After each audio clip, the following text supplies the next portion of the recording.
আসসালামু আলাইকুম। আমি এখন যে রাস্তার উপর দিয়ে হাঁটছি সেটা আমেরিকার রাস্তায়। আমি এখানে থাকি অলমোস্ট 3 ইয়ার্স। তো আমি আসলে এখানে স্টুডেন্ট ভিসাতে আছি এখন বর্তমানে। তো স্টুডেন্ট ভিসাতে থাকাকালীন সময়ে আমার অভিজ্ঞতা, তারপর আমি এখানে আছি, এসেছি হচ্ছে ভিজিট ভিসা থেকে।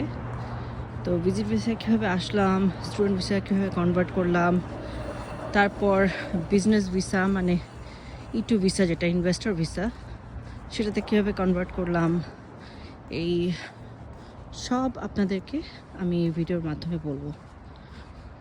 তো আমি ভিজিট ভিসা নিয়েছি 2013-এ ভিজিট ভিসা নিয়েছিলাম, তখন আসিনি, এসেছি 2018-এ। তো এখানে আসার পরে আমি এখানে থেকেছি কিছুদিন থাকলাম। তারপর 2019-এ আমার ভিসাটা ক্যান্সেল হয়ে যায়। ভিসাটা ক্যান্সেল হওয়ার পরে আমি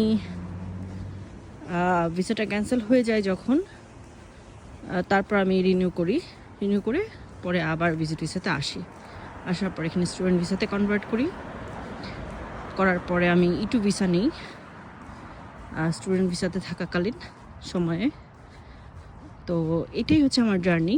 তো আমি আশা করি জার্নিটা শেয়ার করব আপনাদের সাথে, এবং আপনাদের সাথে শেয়ার করলে হয়তো বা আপনাদের যারা ইউএসএতে আসতে চান তাদের জন্য সুবিধা হবে। ধন্যবাদ।